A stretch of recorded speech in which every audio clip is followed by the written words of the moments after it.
Hello student, आज हम पढ़ेंगे क्लास फर्स्ट का व्याकरण का पाठ 19 कहानी लेखन।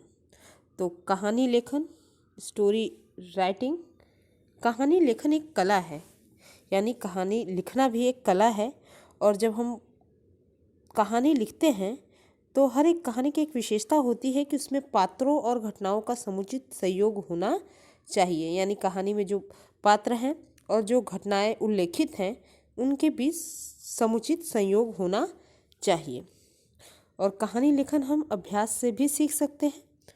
हर कहानी का जो उद्देश्य होता है वो होता है नीतिगत संदेश देना। जो हमारी व्याकरण के बुक में जो कहानी लेखन होता है उन सारी कहानियों का उद्देश्य होता है कि कहानी के माध्यम से बच्चों को नीतिगत संदेश देना, अच्छी बातों की शिक्षा देना।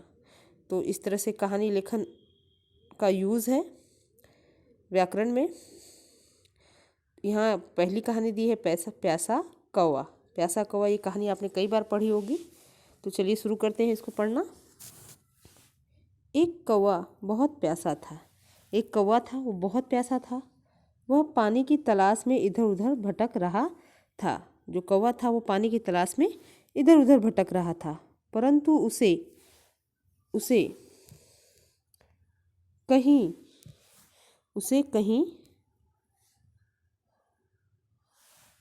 पर पानी न मिला। एक कौवा था, उसको बहुत प्यास लगी थी। वह पानी की तलाश में इधर उधर भटक रहा था, परंतु उसे कहीं भी पानी नहीं मिला। अंत में उसे बाग में एक पानी का घड़ा दिखाई दिया। आखिरी में ढूंढते ढूंढते उसे एक बगीचे में, एक बाग में पानी का घड़ा दिखाई देता है। घड़ा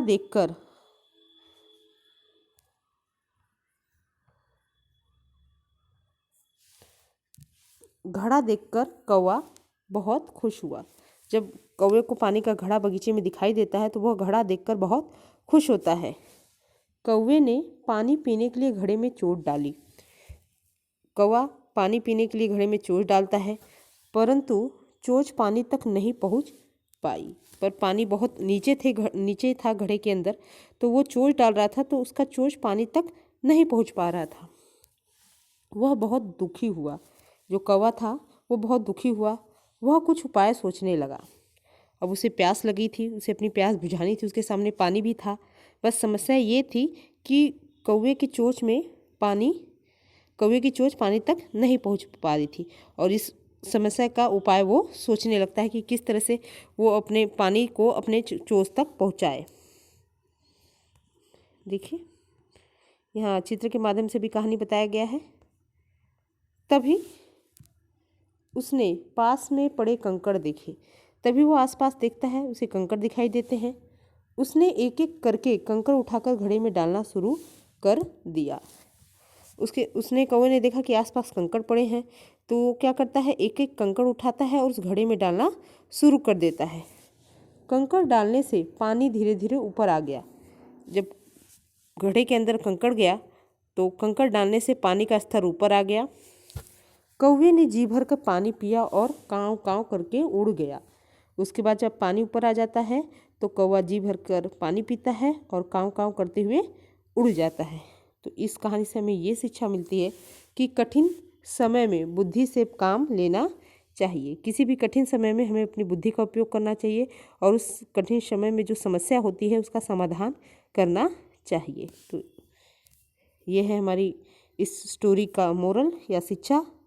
दूसरी स्टोरी देखिए, चालाक लोमड़ी।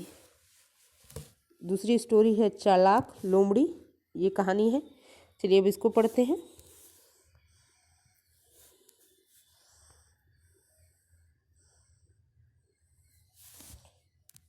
एक कौवा बहुत भूखा था। एक कौवा था, वो बहुत भूखा था। उसे कहीं से एक रोटी का टुकड़ा मिल गया। जो कौवा था वो बहुत ही भूखा था। उसे कहीं से एक रोटी का टुकड़ा मिल गया। वह उसे खाने के लिए पेड़ की डाल पर बैठ गया। तो एक कौवा था, वो बहुत ही भूखा था। उसे कहीं से एक रोटी का टुकड़ा मिल जाता है। वह उसे खाने के लिए एक पेड़ की डाल पे बैठ गया। जो ही वह रोटी का टुकड़ा खाने लगा, उसी समय एक लोमड़ी वहाँ आ गई।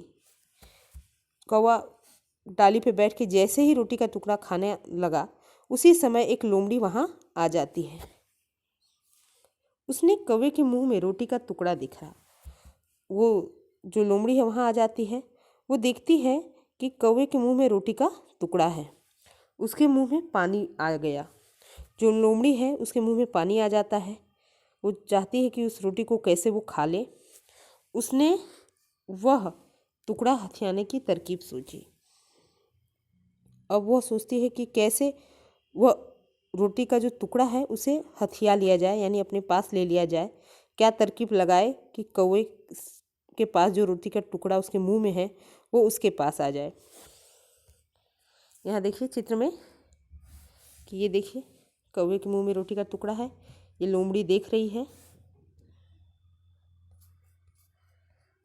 अब लोमड़ी बोली, कौवे भाई, मैंने सुना है कि तुम बहुत अच्छा गाना गाते हो।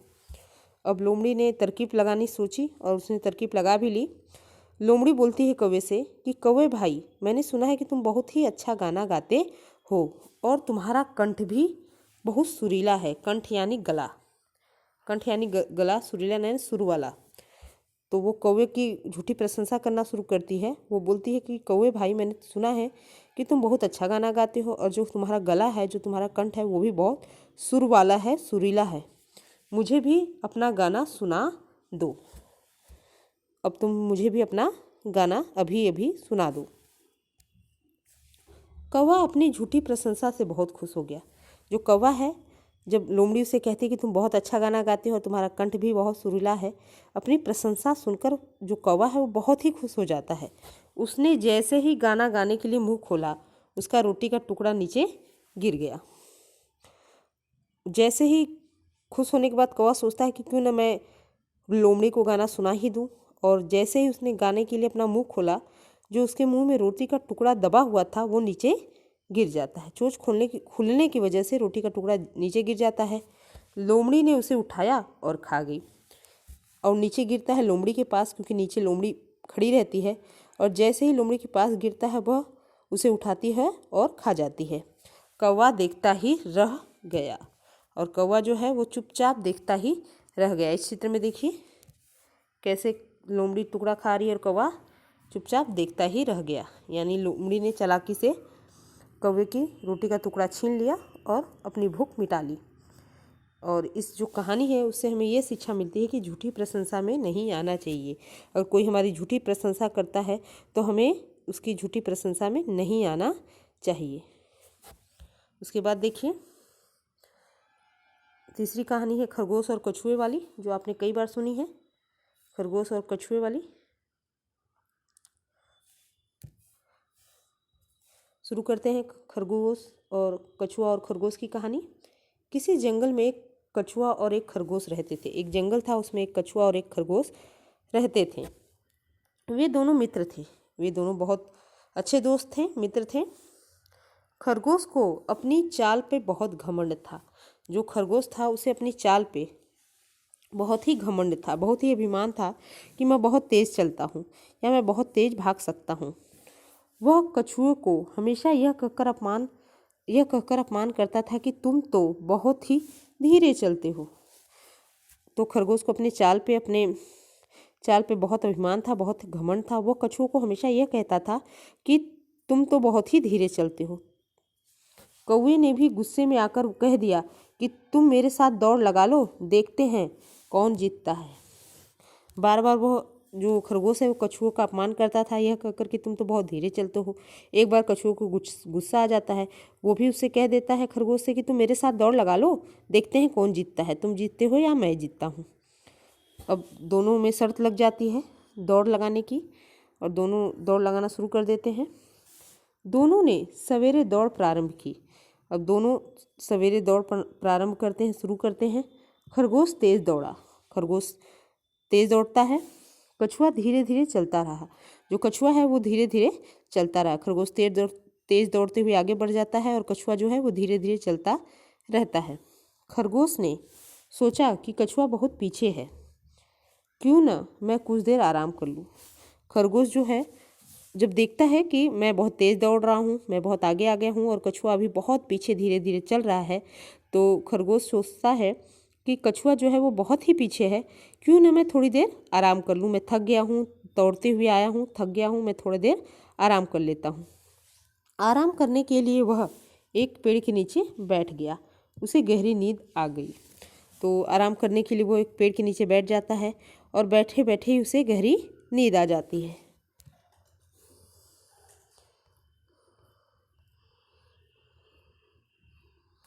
कछुआ निरंतर चलता रहा।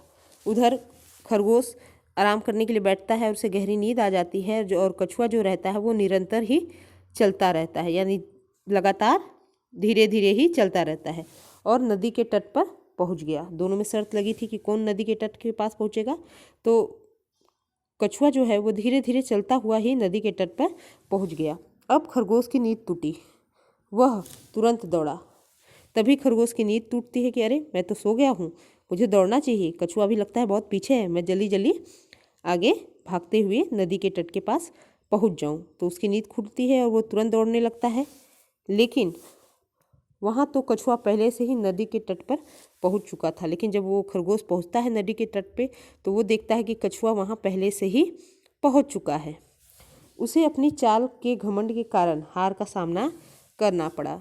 यानी जो खरगोश है उसे अपनी चाल के कारण ही, चाल पर घमंड था, इस कारण ही उसे हार का सामना करना पड़ा। तो इस कहानी से हमें ये शिक्षा मिलती है कि घमंड कभी नहीं करना चाहिए, यानी अपनी किसी अच्छी बातों पर कभी भी घमंड नहीं करना चाहिए। सहजता से रहना चाहिए, सबके साथ मिलकर प्रेम से रहना चाहिए, किसी का भी अपमान नहीं करना चाहिए। तो इस तरह से ये कहानी भी हमने पढ़ ली। अब देखिए आगे आगे हमें अभ्यास कार्य दिया हुआ है। अभ्यास कार्य, और अभ्यास कार्य में जो कहानी है उसका शीर्षक है अंगूर खट्टे हैं। ये जो कहानी है अंगूर खट्टे हैं, इस कहानी को हमें पूरा करना है। यहाँ लिखा है सही शब्द चुनकर कहानी पूरी कीजिए। हेल्पिंग बॉक्स दिया है, ये रहा हमारा हेल्पिंग बॉक्स। इसकी हेल्प से हमें इस कहानी को पूर्ण करना है। तो चलिए शुरू करते हैं।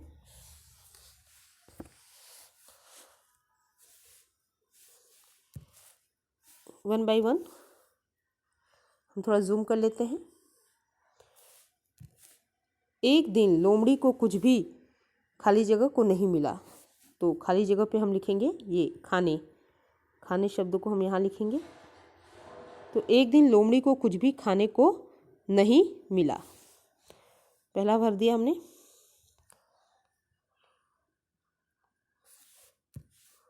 भूखे पेट वह खाने की, यहाँ तलाश, तलाश शब्द को यहाँ लिख देंगे। भूखे पेट वह खाने की तलाश में एक गांव में एक बगीचे, यहाँ हम लिखेंगे बगीचे, जो यहाँ लिखा हुआ है, बगीचे में घुस गई।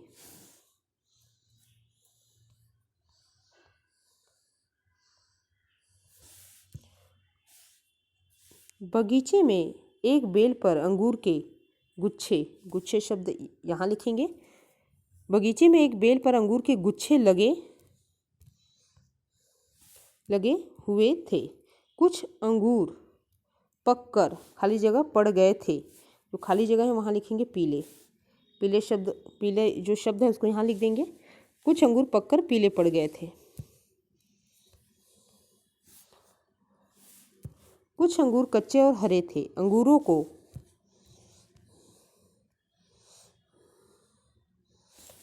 देखकर लोमड़ी के मुंह में भर आया। खाली जगह बीच में दिया है तो वहाँ हम लिखेंगे पानी, पानी शब्द को यहाँ लिख देंगे। तो अंगूरों को देखकर लोमड़ी के मुंह में पानी भर आया। उसके बाद वह अंगूर खाने के लिए लपकी, परंतु अंगूर ऊंचाई, ये जो शब्द है ऊंचाई, उसको हम यहाँ फील करेंगे। ऊंचाई शब्द को हम यहाँ लिखेंगे ऊंचाई। अंगूर बहुत ऊंचाई पर लगे हुए थे। उसने उछल उछल कर कई बार अंगूर को पाने का खाली जगह किया। वो खाली जगह है उसमें हम क्या लिखेंगे, यहाँ से हम लिखेंगे प्रयत्न, ये प्रयत्न शब्द लिखेंगे। प्रयत्न शब्द को हम यहाँ लिखेंगे कि उसने कई बार अंगूरों को पाने का प्रयत्न किया, परंतु वह सफल न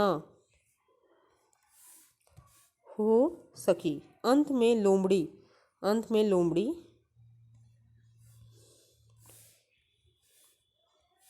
ने अंगूरों की और